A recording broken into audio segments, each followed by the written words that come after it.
رسول اللہ صلی اللہ علیہ وآلہ وسلم نے کہا، اس میں کچھ شک نہیں دجال کی چوٹی یعنی اس کا بلند ترین مقام سامنے سے تجھے اپنی طرف کھینچے گا، اپنے قریب کرے گا، اپنی طرف متوجہ کرے گا، تمہیں اپنی طرف دعوت دے گا، اور اس میں کچھ شک نہیں کہ قریب ہی کہے گا کہ میں تمہارا رب ہوں۔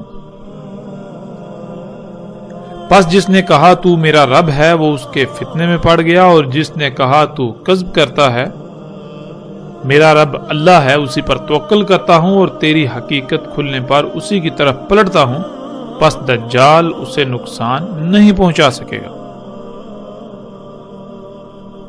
ناظرین، اس روایت کو سمجھنے کے لیے اس روایت میں چند الفاظ ایسے ہیں کہ جن کو سمجھنا بہت ضروری ہے۔ جب تک ہم ان الفاظ کو نہیں سمجھیں گے تب تک ہم اس روایت کو گہرائی سے نہیں سمجھ سکیں گے، اور وہ پیغام جو محمد رسول اللہ صلی اللہ علیہ وآلہ وسلم نے اپنے ان الفاظ میں دیا، اس پیغام کو ہم نہیں سمجھ سکیں گے۔ تو رسول اللہ صلی اللہ علیہ وآلہ وسلم کے اس پیغام کو تفصیل اور گہرائی سے جاننے کے لیے ہم پر یہ بات فرض ہے کہ ہم اس روایت میں استعمال ہونے والے ان چند الفاظ کو ان کی گہرائی سے سمجھیں۔ ان میں سب سے پہلا لفظ آ جاتا ہے راس، اس کے بعد حب، پھر اس کے بعد لفظ آ جاتا ہے رب، اس کے بعد لفظ آ جاتا ہے افتتن یعنی فتنہ، پھر کذب، توکل اور لفظ انیب۔ تو ان میں سب سے پہلے ہم بات کرتے ہیں لفظ راس پر۔ راس کسے کہتے ہیں؟ جیسا کہ ناظرین ہم پچھلی ساتھ میں یہ بات جان چکے ہیں کہ راس کہتے ہیں کسی بھی شے کے بلند ترین مقام کو، کسی بھی شے کی چوٹی کو۔ مثلا اگر یہ لفظ انسانی جسم کے لیے استعمال کیا جائے گا تو انسانی جسم کا جو بلند ترین مقام ہے، جو چوٹی ہے، جو پیک ہے، اسے عربی میں راس کہا جائے گا۔ جیسے کہ انسانی جسم کا بلند ترین مقام وہ ہے جسے ہم سر کہتے ہیں۔ اس لیے جب یہ لفظ انسان کے لیے استعمال کیا جائے گا تو اس کا معنی انسان کا سر ہوگا، لیکن اس کا مطلب ہرگز یہ نہیں ہے کہ راس کا معنی یا راس کا ترجمہ سر ہے، نہیں، بلکہ راس کہتے ہیں کسی بھی شے کے بلند ترین مقام کو، کسی بھی شے کی چوٹی کو۔ پھر آگے آتا ہے لفظ حب۔ حب کہتے ہیں کسی شے کو اپنے قریب کرنے یا اپنی طرف کھینچنے کو۔ جیسے مقناطیسی کشش ہوتی ہے، مقناطیسی کشش کو یعنی مقناطیسی قوت کو بھی عربی میں حب کہتے ہیں۔ پھر آ جاتا ہے لفظ رب۔ یعنی رب کہتے ہیں اس ذات کو، یعنی وہ ذات جو کسی شے کو جب اس کا وجود نہ ہو وجود میں لائے، اس کے بعد اسے جس مقصد کے لیے وجود میں لایا اس مقصد کو پورا کرنے کے لیے اسے اس مقام پر لانا جس مقام پر آ کر وہ اس مقصد کو پورا کر سکے، جس مقصد کے لیے اسے خلق کیا گیا، اور اس کی تمام تر ضروریات کو خلق کر کے اسے مہیا کرنے والی ذات۔ قرآن میں اللہ سبحانہ و تعالی نے بچے کے لیے اس کے والدین کو اس کا رب کہا، جیسا کہ آپ سورہ بنی اسرائیل کی آیت نمبر 24 میں دیکھ سکتے ہیں، ربی ارحمہما کما ربیانی صغیرا، یعنی اے میرے رب ان دونوں پر رحم کر، یعنی ان دونوں کی حفاظت کر بالکل اسی طرح جس طرح جب میں چھوٹا تھا تو میرے رب ہونے کے ناطے انہوں نے میری حفاظت کی۔ اللہ سبحانہ و تعالیٰ نے والدین کو بچے کے لیے رب اس لیے کہا کیونکہ جب بچے کا وجود نہیں ہوتا تو والدین اسے وجود عطا کرتے ہیں، اس کے بعد بچہ ہر لحاظ سے والدین کا محتاج ہوتا ہے، والدین اس کی تمام ضروریات اسے مہیا کرتے ہیں۔ اگر والدین اسے کھلائیں گے تو بچہ کھائے گا، ورنہ بچہ بھوکا مر جائے گا، خود سے کچھ بھی نہیں کر پائے گا۔ بالکل اسی طرح بچے کی جتنی بھی ضروریات ہیں ہر لحاظ سے بچہ والدین کا محتاج ہوتا ہے، اس لیے اللہ سبحانہ و تعالیٰ نے والدین کو بچے کے لیے اس کے رب کہا۔ جب ایک بچہ چھوٹا ہوتا ہے تو وہ والدین کا محتاج ہوتا ہے، یوں ایک انسان جب بچہ تھا تو اللہ اس کے والدین کی صورت میں اس کا رب تھا، اور جیسے جیسے انسان خود مختار ہوتا جائے تو ویسے ویسے اللہ سبحانہ و تعالی نے اسے خود کو فطرت کا محتاج بنانے کا حکم دیا، کیونکہ باشعور اور بااختیار ہوتے ہی جیسے وہ پہلے والدین کا محتاج تھا تو اللہ اس کا رب تھا، بالکل اسی طرح اب وہ اگر خود کو فطرت کا محتاج بنائے گا تو اس کا رب اللہ ہوگا، ورنہ وہ خود کو جس کا محتاج بنائے گا وہی اس کا رب کہلائے گا۔ اسی کا حکم اللہ سبحانہ و تعالیٰ نے قرآن میں کئی مقامات پر دیا کہ ہر طرف سے کٹ کر یکسو ہو کر فطرت پر قائم ہو جاؤ، اور اسی کو اللہ سبحانہ و تعالیٰ نے اصل دین قرار دیا، جس کا اکثریت کو شعور ہی نہیں ہے، اکثریت کو علم ہی نہیں ہے کہ دین کیا ہے۔ دین ہے فطرت پر قائم ہونا، خود کو فطرت کا محتاج بنانا، ہر لحاظ سے فطرت پر ہی توکل کرنا، فطرت پر انحصار کرنا۔ پھر ناظرین آگے لفظ آ جاتا ہے فتنہ۔ ناظرین فتنے کو سمجھنے کے لیے ہم ایک مثال کا سہارا لیتے ہیں۔ مثال کے طور پر ایک ایسی شے جو مارکیٹ میں یعنی بازار میں بہت مقبول ہو، کوئی بھی جائے، خواہ وہ بچہ ہو، بڑا ہو یا بوڑھا، کوئی بھی جائے وہ قیمت ادا کرے گا اور اس شے کو لے آئے گا۔ لیکن ایسا ہو اب مارکیٹ میں وہی شے جعلی یعنی نقلی بھی آ جائے، اور اتنی زیادہ تعداد میں آ جائے کہ اس کے مقابلے میں اصل بہت کم اور اصل کی پہچان بہت مشکل ہو جائے، تو اب جو بھی خریدنے جائے گا ممکنہ طور پر نقلی ہی خرید کر لائے گا، جس سے یہ علم ہو گیا کہ مارکیٹ میں اصل کے مقابلے میں نقلی شے بھی آ چکی ہے۔ تو ناظرین کسی بھی شے کی جب نقل تیار کی جاتی ہے وہ ایسی نہیں بنائی جاتی کہ وہ خود بول کر کہے کہ میں نقلی ہوں، بلکہ نقل ایسی تیار کی جاتی ہے کہ اصل شے بھی نقل کے مقابلے میں نقل نظر آئے۔ ایسی صورت میں کوئی بھی جب اس شے کو خریدنے جائے، خواہ وہ کتنے ہی علم والا ہی کیوں نہ ہو، اس پر امتحان آ جائے گا کہ آیا ان میں سے کون سی اصلی ہے اور کون سی نقلی۔ اس طرح امتحان میں پڑھنے کو عربی میں فتنہ کہتے ہیں، اور نقل کو اختیار کر لینے کو فتنے میں پڑ جانا یعنی فتنے کا شکار ہو جانا کہلاتا ہے۔ ناظرین اگلا لفظ آ جاتا ہے کذب۔ کذب کہتے ہیں اللہ کی آیات جو کہ تمام کی تمام مخلوقات سمیت ہر وہ شے جس سے انسان اللہ کو جان سکے، اللہ کو پہچان سکے، پر ایمان لانے کے بجائے ان کا کفر کرنا، یعنی اس بات کو تسلیم کرنے سے انکار کر دینا کہ یہ تمام کی تمام آیات جو کہ تمام کی تمام مخلوقات اللہ کی آیات ہیں، ان کو اللہ سبحانہ و تعالیٰ نے کسی نہ کسی مقصد کے لیے خلق کیا، اور جس مقصد کے لیے خلق کیا اس مقصد کو پورا کرنے کے لیے ان سب کو ان کے مقامات پر رکھ دیا۔ تو جب تک یہ تمام کی تمام آیات، یہ تمام کی تمام مخلوقات اپنے اپنے مقام پر رہتے ہوئے اپنی اپنی ذمہ داری پوری کریں گی، تب تک اس کائنات کا نظام بالکل ٹھیک رہے گا۔ اس کائنات میں کوئی کمی، کوئی کجی، کوئی کوتاہی، کوئی لاپرواہی، کوئی فساد، کوئی خرابی نہیں ہوگی، کیونکہ یہ کائنات بالکل ایک مشین کی مانند ہے۔ جیسے مشین میں پرزے ہوتے ہیں، ہر پرزہ دوسرے کے ساتھ مشروط ہوتا ہے، بالکل اسی طرح یہ تمام کی تمام مخلوقات اس کائنات میں پرزوں کی مانند ہیں۔ جب کوئی ایک خلق اپنی ذمہ داری پوری کرے گی تو اس سے ریلیٹڈ، اس سے مشروط، اس سے تعلق رکھنے والی دوسری مخلوق اپنی ذمہ داری پوری کر پائے گی۔ اس طرح پوری کائنات بالکل ٹھیک رہے گی۔ تو ناظرین اس دعوت کا انکار کر دینا، اس بات کو تسلیم کرنے کے بجائے اس کا انکار کرتے ہوئے اللہ کی آیات میں، اللہ کی مخلوقات میں چھیڑ چھاڑ کرنا، ان میں پنگے لینا، ان کو اپنی مرضی کے مطابق استعمال کرنا، ان کو ان کے مقامات سے ہٹا دینا، جس سے کائنات میں فساد ہو، کائنات میں خرابیاں ہوں، پھر اس کی وجہ سے تباہیاں ہیں، اسے عربی میں کذب کہتے ہیں۔ اس کے بعد ناظرین لفظ آ جاتا ہے توکل۔ توکل کہتے ہیں ہر لحاظ سے مکمل طور پر کسی پر انحصار کرنا، ہر معاملے میں یا کسی بھی معاملے میں کسی کا محتاج بننا، خواہ آپ کو تکالیف و مصائب کا ہی سامنا کیوں نہ کرنا پڑے، یا خواہ آپ کی ضروریات پوری نہ ہوں، آپ کو صبر یا قناعت کرنا پڑے، اسے کہتے ہیں توکل۔ پھر اس کے بعد ناظرین لفظ آ جاتا ہے انیب۔ ناظرین انیب کہتے ہیں فتنے میں پڑنے کے بعد یعنی فتنے کا شکار ہو جانے کے بعد جیسے ہی اصل کا یعنی حق کا علم ہو جائے تو بغیر کسی ہیلے بہانے کے فوراً اس کو ترک کر کے حق کی طرف پلٹنا.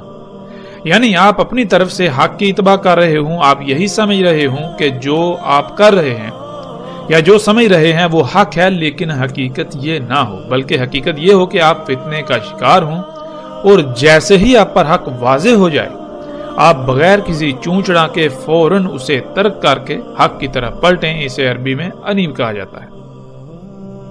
تو ناظرین، آپ آتے ہیں روایت کی طرف. رسول اللہ صلی اللہ علیہ وآلہ وسلم نے کہا تھا کہ دجال کا راز تجھے تیرے بالکل سامنے سے اپنی طرف کھینچے گا، اپنی طرف متوجہ کرے گا، تمہیں دعوت دے گا.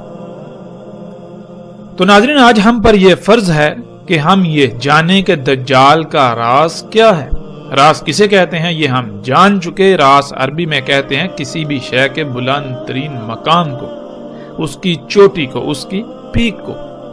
اور ہم یہ بھی جان چکے ہیں کہ دجال انسان کے اپنے ہی ہاتھوں سے خلق کردہ طرح طرح کی وہ مخلوقات ہیں، وہ تمام کی تمام اشیاء اور مشینیں ہیں جنہیں انسان اپنے لیے مسیحا اور فائدہ سمجھتا ہے. یعنی جنہیں انسان اپنے لیے فائدہ مند اور ترقی سمجھتا ہے، ترقی کا نام دیتا ہے. اور آج جب ہم غور و فکر کریں، آج جب ہم غور کریں تو دجال کا راز بالکل واضح ہے. انسان کی خلق کردہ مخلوقات کا جو سب سے بلند ترین مقام ہے، جو ان کی چوٹی ہے، جو پیک ہے، وہ کیا ہے؟ وہ سیٹلائٹ ہے جو خلا میں زمین کے گرد تیر رہی ہے. اور اس کے علاوہ وہ تمام کے تمام ٹاورز ہیں جن سے آج سارے کا سارا مواصلاتی نظام چلایا جا رہا ہے.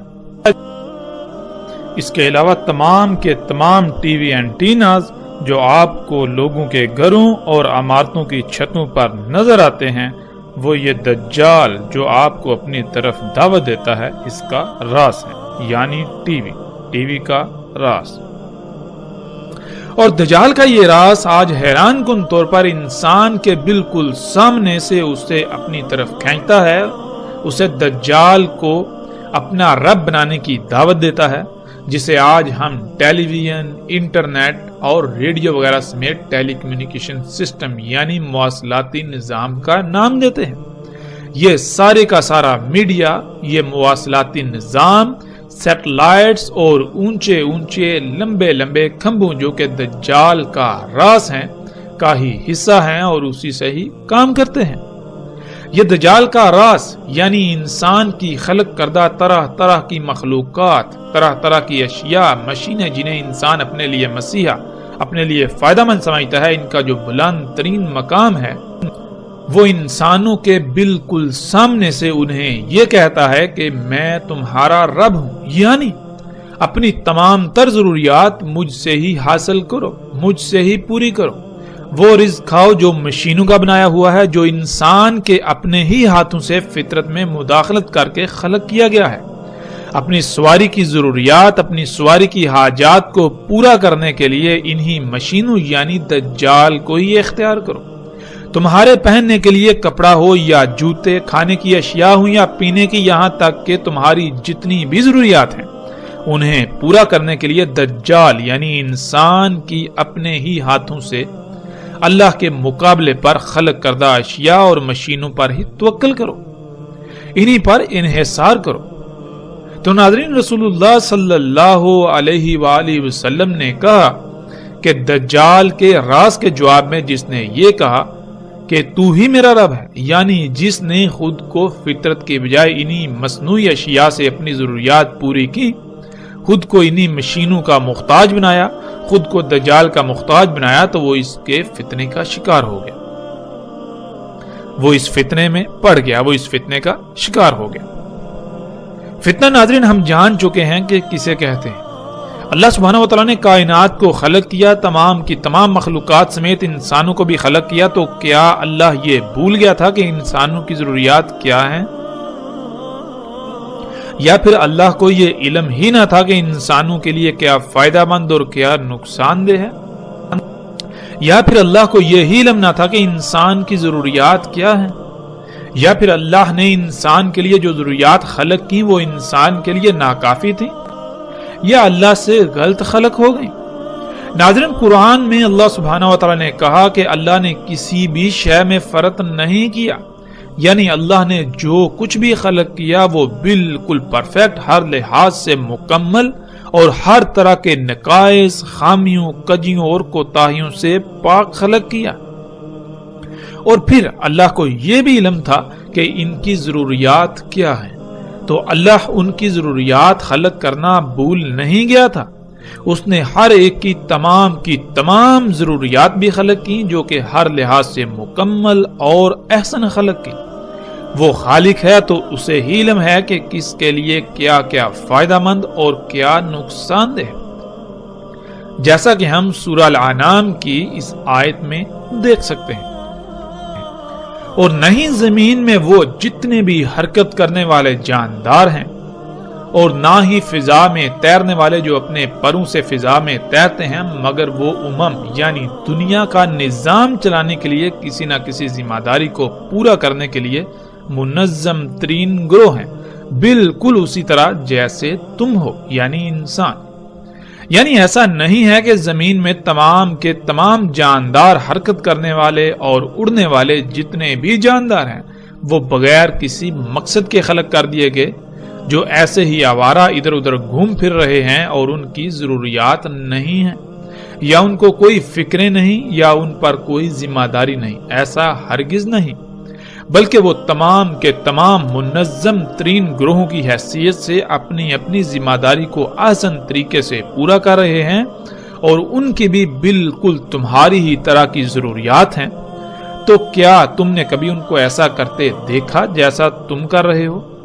یعنی جیسے تم اللہ کے ہر کام میں مداخلت کر رہے ہو اور عذر یہ پیش کرتے ہو کہ تم اپنی ضروریات خلق کر رہے ہو، کیا وہ مخلوقات ایسا کر رہی ہیں؟ وہ ایسا کیوں نہیں کر رہی؟ کیا ان کی ضروریات نہیں؟ کیا ان کو حاجات لاحق نہیں جیسے تم کو ہیں؟ جب ان کو بھی ضروریات و حاجات لاحق ہیں بالکل اسی طرح جیسے تمہیں ہیں، تو پھر وہ ایسا کیوں نہیں کر رہی جیسا تم کر رہے ہو؟ بلکہ وہ تو اپنی ذمہ داری کو پورا کرنے میں مصروف ہیں، تاکہ کائنات میں کوئی خرابی پیدا نہ ہو، ان کی لاپرواہی سے کائنات کے نظام میں کوئی رکاوٹ پیدا نہ ہو۔ ان کو کیوں ایسا کرنے کی ضرورت پیش نہیں آئی؟ آگے اللہ سبحانہ و تعالیٰ اس کا جواب یوں دیتے ہیں، نہیں فرق کیا ہم نے کتاب میں، یعنی کائنات میں کسی بھی شے سے۔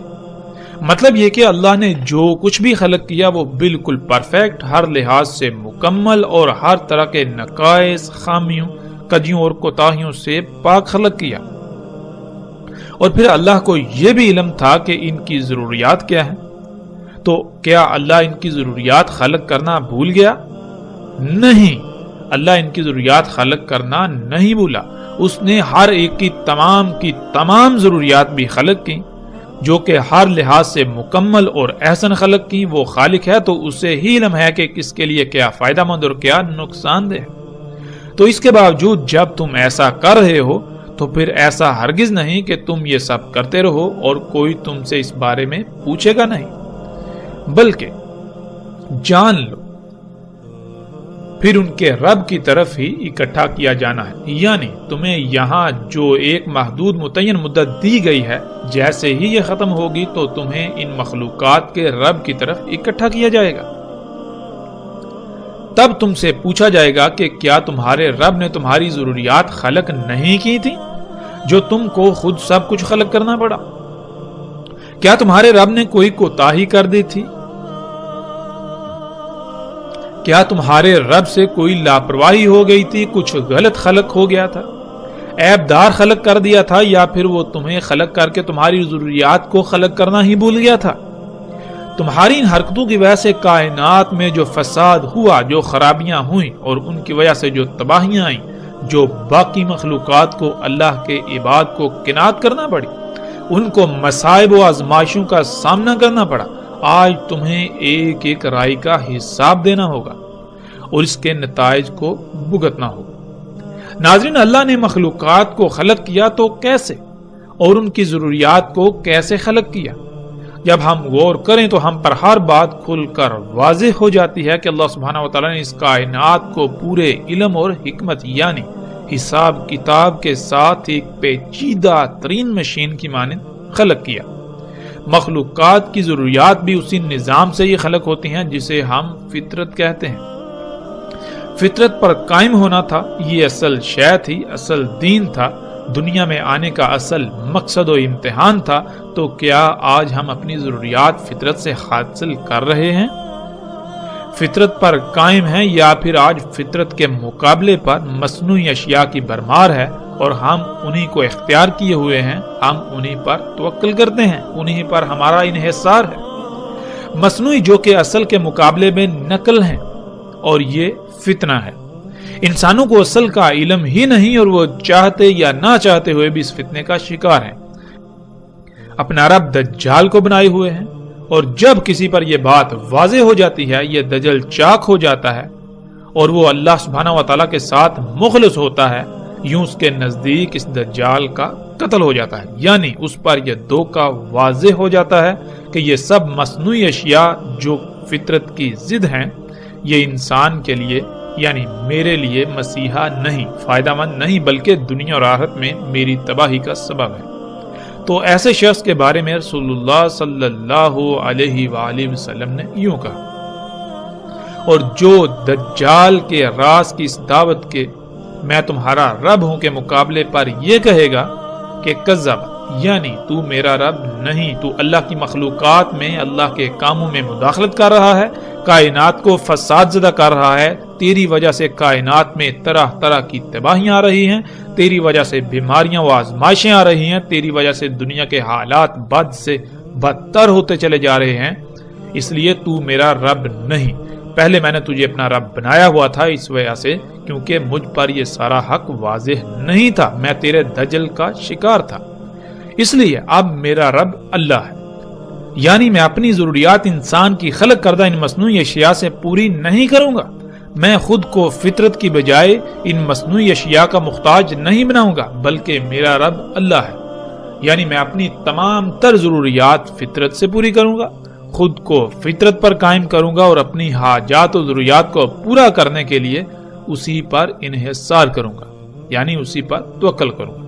پہلے میں تجھے اپنا رب بنائے ہوئے تھا، وہ اس لیے کہ میں بھی باقی انسانوں کی طرح تجھے اپنے لیے مسیحا سمجھتا تھا، اس ٹیکنالوجی کو، صنعتی انقلاب کو، انسان کی خلق کردہ طرح طرح کی مخلوقات کو انسان کے لیے ترقی سمجھتا تھا، دنیا کے لیے ترقی سمجھتا تھا، لیکن اب مجھ پر یہ دجل کھل چکا، میرے نزدیک اس دجال کا قتل ہو چکا، ان اشیاء پر پڑا دجل کا پردہ چاک ہو چکا، اس لیے اب میں بغیر کسی ہیلے بہانے کے اپنے رب کی طرف پلٹتا ہوں۔ تو رسول اللہ صلی اللہ علیہ وآلہ وسلم نے کہا کہ پس دجال اسے کوئی نقصان نہیں پہنچا سکے گا، یعنی پہلے وہ دجال کو رب بنانے کی وجہ سے طرح طرح کی بیماریوں، تکالیف، مصائب، الجھنوں، جھنجھٹوں وغیرہ کا شکار تھا، انسانوں کی غلامی کا شکار تھا، دن رات دجال کی غلامی میں دھنسا ہوا تھا، آزاد ہو کر بھی آزاد نہیں تھا، تو اب اس کے لیے یہ سب نہیں ہوگا، وہ ہر لحاظ سے ایک آزاد اور اللہ سبحانہ وتعالی کا غلام شخص ہوگا۔ ناظرین، سب پر فرض ہے کہ غور و فکر کریں اور دیکھیں کہ کیا آپ دجال کو اپنا رب نہیں بنائے ہوئے؟ کیا آپ اپنی ضروریات کو پورا کرنے کے لیے فطرت پر انحصار کرتے ہیں یا پھر اللہ کے مقابلے پر، فطرت کے مقابلے پر انسان کی اپنے ہی ہاتھوں سے خلق کردہ طرح طرح کی اشیاء سے، انہی مشینوں پر انحصار کرتے ہیں؟ کیا کبھی آپ نے غور کیا کہ اپنی ضروریات کو پورا کرنے کے لیے جس شے پر آپ انحصار کر رہے ہیں، جسے آپ اختیار کر رہے ہیں، وہ کیسے وجود میں آئی؟ اس کی تخلیق سے کائنات میں کس قدر فساد ہوا، کتنی مخلوقات کا قتل عام ہوا، اور زمین و آسمانوں میں اللہ کے قائم کردہ میزان میں کتنا خسارہ ہوا، کس قدر فساد ہوا۔ غور کیجئے اس سے پہلے کہ دیر ہو جائے۔ آج آپ کے پاس وقت ہے، جب یہی وقت ختم ہو جائے گا تو پھر سوائے پچھتاوے کے کچھ نہ رہے گا۔ دجال کے راز کو پہچانے یہ دن رات کیا دعوت دیتا ہے؟ کسی اپنا رب بنانے کی طرف دعوت دیتا ہے۔ ناظرین، بہت سے لوگوں کا کہنا یہ ہے کہ ہم اس سائنسی اور ترقی یافتہ دور کو چھوڑ کر پتھر کے دور میں چلے جائیں؟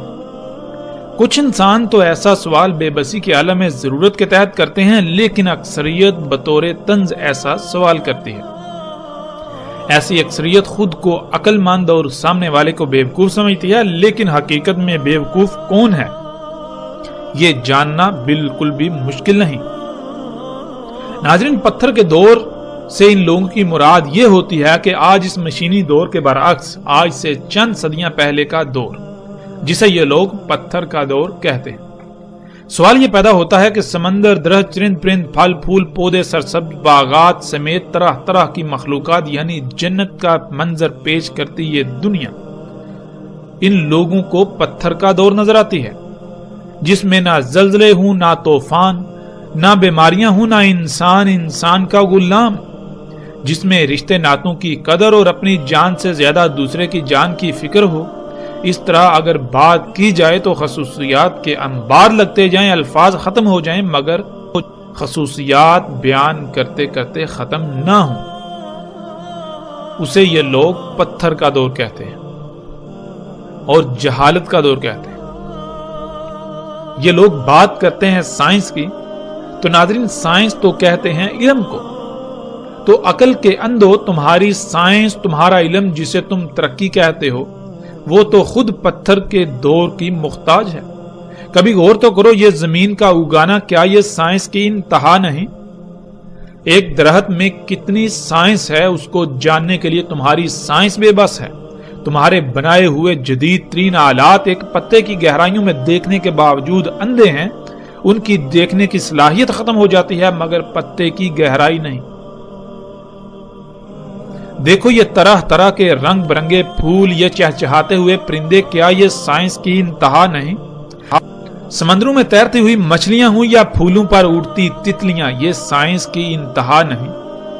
دیکھو زمین کی گہرائیوں کو، اس کی پیچیدگیوں کو، اتنے بڑے ترقی کے دعوے دار ہونے کے باوجود تمہاری مشینیں اندھی اور بے بس کیوں ہو جاتی ہیں؟ کیا یہ سائنس کی انتہا نہیں؟ میرے رب کی تخلیقات کو پتھر اور جہالت کا دور کہتے ہو اور اس کا شریک بنے ہوئے یعنی اس کے کاموں میں مداخلت کرتے ہوئے دنیا کو جہنم سے بدتر بنا کر اسے ترقی کا نام دیتے ہو۔ جسے تم پتھر کا دور کہتے ہو، عقل کے اندھو دنیا کی تخلیق اور اس کے نظام کو چلتے ہوئے خرب ہا سال گزرے، لیکن ایک رائی برابر بھی خامی یا خرابی پیدا نہیں ہوئی۔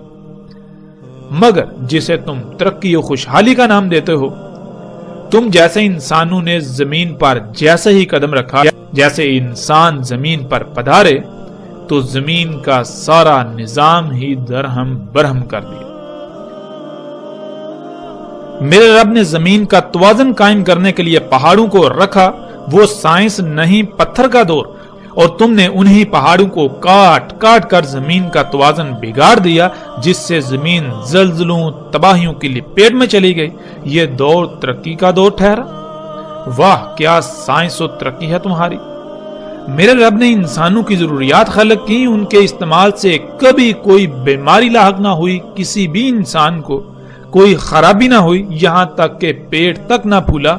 اور یہ حضرت انسان ہے کہ اسی رب کے کاموں میں مداخلت کر کے اسی کی مخلوقات کو فساد زدہ کرتا ہے اور پھر الٹا الزام اسی پر عائد کرتا ہوا خود کو ترقی و خوشحالی پسند قرار دیتا ہے، اور اس کے بعد مزید فساد کے لیے اپنی راہ ہموار کرتا ہوا اپنے ہم نوا تیار کرتا ہے۔ آج جو تم مصنوعی طریقوں سے خلق کر کے ترقی کے دعوے کر رہے ہو، اس ترقی کا پول تو ہم ہر لحاظ سے آئندہ ایک ساتھ میں کھولیں گے، لیکن یہاں یہ بتانا ضروری ہے کہ اے حضرت مفسد انسان، جس علم کی بنیاد پر تو ترقی کا دعوے دار بنا پھرتا ہے، اس علم کے حصول کے لیے بھی تو اسی پتھر کے دور کا محتاج ہے۔ تو اسی پتھر کے دور کی مخلوقات کا ہی محتاج ہے، انہی کی چیر پھاڑ کر کے جو قوانین فطرت تو دریافت کرتا ہے، اسی کی بنیاد پر تیرا دعویٰ کھڑا ہے۔ ذرا اپنے نیچے تو جھانک۔ اے حضرت مفسد انسان، پہلے اپنی اوقات تو بتا۔ تیرا اپنا وجود ہی اسی دور سے مشروط ہے جسے تو پتھر و جہالت کا دور کہتا ہے۔ اے حضرت مفسد انسان، تجھے جو وقت دیا تھا، جو مدت تیرے لیے معین کی تھی، جان لے وہ مدت آج پوری ہو چکی۔ اب تو صرف اتنا ہی وقت ہے جتنا خواب کے دوران بیدار ہونے میں ہوتا ہے۔ اے حضرت مفسد انسان، ترقی کا دعوے دار انسان، تو کتنا عقل مند ہے، اس کا اندازہ کیا کرنا؟ تیرے اعمال خود چیخ چیخ کر تیری عقل مندی کی پول کھول رہے ہیں۔ ترقی کے نام پر ایک دعویٰ کرتا ہے، ایک منصوبہ بندی کرتا ہے، جب اس پر عمل کرتا ہے تو وہی منصوبہ بندی الٹا تیرے گلے پڑ جاتی ہے، اور پھر بہانہ یہ بناتا ہے کہ جو پہلو آج عمل کے ذریعے سامنے آیا، جس وجہ سے نقصان اور تباہی کا سامنا کرنا پڑا، وہ پہلو تھیوری کے وقت سامنے نہیں آ سکا، اس لیے نقصان کا سامنا کرنا پڑا۔ اے حضرت مفسد انسان، ترقی کے دعوے دار انسان، چل، تیرا یہ بہانہ قبول کیا، لیکن یہ کیا؟ جب تو آئندہ غلطی نہ کرنے اور اپنی تھیوری کو پرفیکٹ ہونے کے دعوے کے ساتھ جب بھی عمل کے میدان میں اترتا ہے تو پھر وہی ہوتا ہے، اور یہی کرتے کرتے تو نے آج اس دنیا کی کسی ایک مخلوق کو بھی ٹھیک نہیں چھوڑا۔ تو نے اس دنیا کی تمام مخلوقات کو فساد زدہ کر دیا، ان کو عیب زدہ کر دیا، ان کے اندر خرابیاں پیدا کر دی۔ پوری دنیا، زمین و آسمانوں کو فساد زدہ کر دیا، ان میں خرابیاں کر دی، زمین کی ایسی حالت کر دی کہ ان قریب اس کا انجام وہی جہنم ہے جس کا تجھ سے وعدہ کیا گیا ہے۔ ناظرین، جیسے جیسے ہم آگے بڑھیں گے اس موضوع پر پوری تفصیل کے ساتھ ہر پہلو سے کھل کر بات کریں گے، لیکن اب ہم پلٹتے ہیں اپنے موضوع کی طرف۔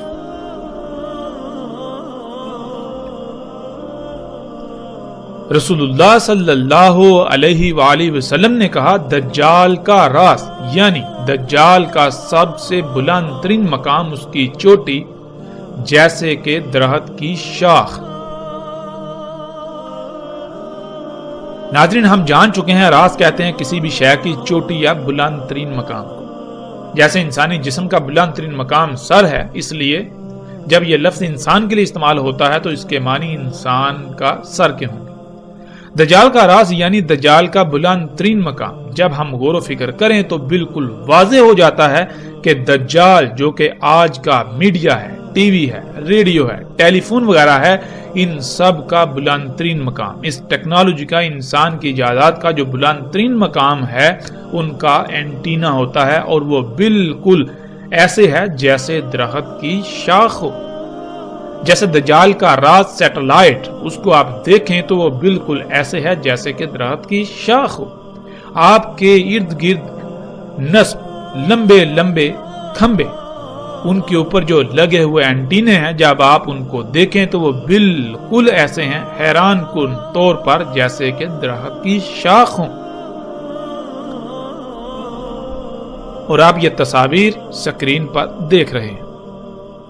ناظرین، آپ ذرا تصور کریں کہ اینٹینا کے بارے میں 14 صدیاں قبل بات کرنا مقصود ہوتا، جب اس کا کوئی وجود اور تصور تک بھی نہیں تھا، تو اس سے بہتر کوئی اور الفاظ ہو سکتے تھے جو محمد رسول اللہ صلی اللہ علیہ وآلہ وسلم نے اس وقت استعمال کیے۔ جس شے سے ان چیزوں کو تشبیہ دی، کیا اس سے بہتر کوئی اور شے ہو سکتی تھی جو اس وقت بھی اپنا وجود رکھتی ہے اور آج بھی؟ اینٹیناز یعنی دجال کے راز جتنے بھی ہیں وہ کسی نہ کسی درخت کی شاخ سے ضرور مماثلت رکھتے ہیں، یہاں تک کہ سیٹلائٹ جو کہ دجال کا راز ہے، آپ اس میں بھی غور کریں، اسے بھی دیکھیں تو وہ بھی آپ کو بالکل ایک درخت کی شاخ ہی کی طرح نظر آئے گی، جیسا کہ آپ اپنی سکرین پر تصاویر دیکھ رہے ہیں۔ رسول اللہ صلی اللہ علیہ وآلہ وسلم نے کہا، اس میں کچھ شک نہیں، وہ دجال نکلے گا شام اور عراق کے درمیان خالی جگہ سے، پس وہ تباہی پھیلائے گا دائیں جانب، یعنی ہر شے میں خرابیاں کر دے گا، فصلوں میں خرابیاں کر دے گا، جانوروں انسانوں کو بیماریاں زدہ کر دے گا، زمین میں خامیاں و خرابیاں کر دے گا، جراثیموں کیڑے مکوڑوں کا باعث بنے گا، حتیٰ کہ ہر شے میں خرابیاں کر کے تباہی پھیلا دے گا، اور اسی طرح تباہی پھیلائے گا شمال کو بھی۔ اے اللہ کے غلاموں، پس اللہ کی غلامی پر ثابت قدم رہنا، اللہ کی غلامی پر ڈٹے رہنا، یعنی اس وقت اللہ ہی کو اپنا رب بنانا اور اسی پر ڈٹ جانا۔ دجال سے اپنی ضروریات پوری نہ کرنا بلکہ فطرت سے ہی اپنی ضروریات پوری کرنا، جس کے لیے تمہیں بڑی بڑی مصیبتوں، تکالیف اور آزمائشوں کا سامنا کرنا پڑے گا، مگر اس کے باوجود ڈٹے رہنا۔ ناظرین، یہ مکمل روایت کا کچھ حصہ ہے، پہلے ہم اس حصے پر بات کرتے ہیں، جب اس پر بات مکمل ہو جائے گی تو ہم اس روایت کے اگلے حصے کی جانب بڑھیں گے۔ تو اس میں رسول اللہ صلی اللہ علیہ وآلہ وسلم نے یہ کہا کہ دجال نکلے گا شام و عراق کے درمیان خالی علاقے سے۔ اب ناظرین، سوال یہ پیدا ہوتا ہے کہ ہم غور و فکر کریں اور دیکھیں کہ وہ کون سی شے ہے کہ جو شام و عراق کے درمیان خالی علاقے سے نکل رہی ہے، اور نہ صرف نکل رہی ہے بلکہ اس شے کی وجہ سے پوری دنیا میں ہر شے میں تباہیاں و خرابیاں ہو چکی، ہر شے تباہ و برباد ہو چکی، تمام کی تمام اشیاء فساد زدہ ہو چکی۔ اور جب ہم غور کریں تو اس وقت شام و عراق کے درمیان خالی جگہ سے جو شے نکل رہی ہے اسے ہم خام تیل کا نام دیتے ہیں۔ خام تیل سے نکلنے والے مختلف ایندھنوں سے گاڑیاں، فیکٹریاں اور کارخانے وغیرہ چلتے ہیں، جن کے دھوئیں سے فضا انتہائی زہریلے مادوں سے بھر چکی ہے، جو طرح طرح کی بیماریوں کا باعث بن رہی ہے۔ خام تیل کے نکلنے سے پوری دنیا کے معاش میں تباہی برپا ہو چکی ہے۔ خام تیل سے ہی نکلنے والے طرح طرح کے کیمیائی اجزاء کو آج تمام خوراکوں میں ملا کر انہیں ظاہراً تو خوشنما لیکن در حقیقت زہر بنا دیا گیا ہے، جسے کھانے والا ہر کوئی طرح طرح کی بیماریوں میں مبتلا ہے۔ خام تیل سے نکلنے والے اجزاء سے کھادیں بنتی ہیں جنہوں نے زمین کی پیدا کرنے کی صلاحیت کو تباہ و برباد کر دیا۔ خام تیل سے ہی نکلنے والے اجزاء سے طرح طرح کے کیڑے مکوڑے پیدا ہو کر مخلوقات کے لیے بیماریوں کا باعث بن رہے ہیں۔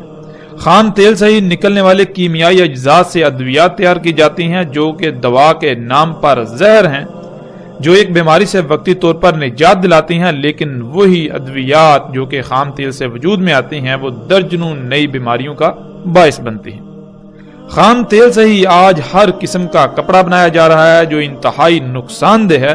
خام تیل سے ہی ہر طرح کا بارودی مواد بنایا جاتا ہے جس سے پوری دنیا تباہ و برباد ہو رہی ہے، پوری دنیا تباہ کن جنگوں کی لپیٹ میں ہے، جس سے شہروں کے شہر کھنڈرات میں بدل چکے ہیں۔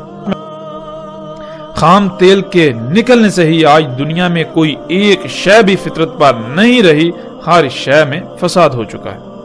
خام تیل کے نکلنے سے ہی زمین کھوکھلی ہو کر جگہ جگہ سے دنس رہی ہے۔ خام تیل کے نکلنے سے ہی آج زلزلے آ رہے ہیں، یہاں تک کہ خام تیل سے ہونے والے فساد و تباہی کا اندازہ لگانا ناممکن ہو چکا ہے۔ اور ایسی صورتحال میں رسول اللہ صلی اللہ علیہ وآلہ وسلم نے اللہ کے غلاموں کو ثابت رہنے کی تلقین کی۔ آج ہم دیکھیں تو پوری دنیا میں جتنی بھی ٹیکنالوجی ہے، جتنی بھی اشیاء ہیں جن کو انسان اپنے لیے مسیحا کہتا ہے، وہ تمام کی تمام اشیاء یا تو اسی خام تیل سے وجود میں آ رہی ہیں، یا پھر ان کے وجود میں، ان کی تخلیق میں، ان کے بننے میں خام تیل کلیدی اور بنیادی کردار ادا کرتا ہے۔ خام تیل کے بغیر ان کا وجود ناممکن ہے۔ وہ آپ کے پہننے کے لیے کپڑے ہوں یا آپ کے پہننے کے لیے جوتے، وہ نہانے کے لیے صابن ہو یا گھر کی صفائی کا سامان، وہ گھروں میں جو آپ رنگ کرتے ہیں، پینٹس کرتے ہیں وہ ہوں، یا کسی قسم کی بھی کوئی شے، ہر شے ہی اس وقت خام تیل سے وجود میں آ رہی ہے۔ ظاہراً تو اس خام تیل سے دنیا جنت کا منظر پیش کر رہی ہے، لیکن حقیقتاً اگر اس کے پیچھے دیکھا جائے، اس کے پس منظر میں دیکھا جائے تو اسی کی وجہ سے پوری دنیا طرح طرح کی بیماریوں، مصیبتوں، تکلیفوں سے بھر چکی ہے۔ پوری دنیا کو طرح طرح کی تباہیوں کا اسی ہی کی وجہ سے سامنا کرنا پڑ رہا ہے۔ اسی خام تیل سے حاصل ہونے والے ایندھن سے جب کارخانے چلتے ہیں تو وہی کارخانے طرح طرح کی زہریلی گیسیں خارج کرتے ہیں، ان گیسوں کی وجہ سے یہ فضا جس میں ہم سانس لیتے ہیں وہ انتہائی فساد زدہ ہو چکی ہے، اتنی زہریلی ہو چکی ہے کہ اس کی وجہ سے پوری دنیا میں ہر سال اگر انسانوں کو دیکھا جائے تو کم سے کم 1 کروڑ سے زائد انسان موت کا شکار ہو رہے ہیں، اور پوری دنیا کی 96% سے زیادہ آبادی اسی خام تیل سے خارج ہونے والی طرح طرح کی زہریلی گیسوں کی وجہ سے طرح طرح کی بیماریوں کا شکار ہے۔ اس کے علاوہ اس دنیا کی کوئی ایک بھی مخلوق ایسی نہیں کہ جو اس کے فساد سے پاک ہو، اس سے اسے نقصانات کا سامنا نہ کرنا پڑ رہا ہو۔ تو ایسی صورت میں جب اس وقت پوری کی پوری دنیا مصنوعی اشیاء سے اسی خام تیل کی وجہ سے بھر چکی ہے، تو رسول اللہ صلی اللہ علیہ وآلہ وسلم نے مومنوں سے کہا تھا کہ تم ثابت قدم رہنا، اللہ کی غلامی پر ڈٹے رہنا۔ اس وقت ایسے حالات میں جب تم اللہ سبحانہ و تعالیٰ کی غلامی پر ڈٹو گے تو یہ انتہائی مشکل ہوگا۔ اور آج جب ہم غور و فکر کریں، نہ صرف آج ہم اسی وقت میں موجود ہیں، بلکہ اگر آج اللہ سبحانہ و تعالیٰ کی غلامی اختیار کی جائے، فطرت پر قائم ہونے کی کوشش کی جائے، تو یہ انتہائی مشکل ہے۔ جب رسول اللہ صلی اللہ علیہ وآلہ وسلم نے یہ کہا تو اس کے جواب میں اصحاب رسول نے سوال کیا کہ یا رسول اللہ صلی اللہ علیہ وآلہ وسلم وہ کتنا عرصہ زمین میں رہے گا؟ تو رسول اللہ صلی اللہ علیہ وآلہ وسلم نے جواب دیا 40 یوم، یوم جیسے سال اور یوم جیسے مہینہ اور یوم جیسے ہفتہ اور باقی ایام جیسے تمہارے ایام۔ کہا ہم نے اے اللہ کے رسول صلی اللہ علیہ وآلہ وسلم، پس اس یوم جو سال جیسا ہوگا کیا ہمیں کافی ہوگی اس میں ایک یوم کی صلاح؟ رسول اللہ صلی اللہ علیہ وآلہ وسلم نے جواب دیا نہیں، قدر کر لینا اس کی جیسے اس کی قدر ہے، یعنی جیسے اللہ سبحانہ و تعالیٰ نے قدر میں کر دیا بالکل ویسے ہی ہوگا اس یوم تم پورے حساب کتاب کے ساتھ صلاۃ قائم کرنا جو اس کی قدر ہے۔ مطلب یہ کہ وہ مدت جو ہوگی اس میں طرح طرح کے حالات و واقعات کا سامنا کرنا پڑے گا، تو اس دوران حالات و واقعات کے مطابق جب جب جو صلاح کتب ہوگی اسے قائم کرنا۔ جواباً پوچھا گیا کہ یا رسول اللہ صلی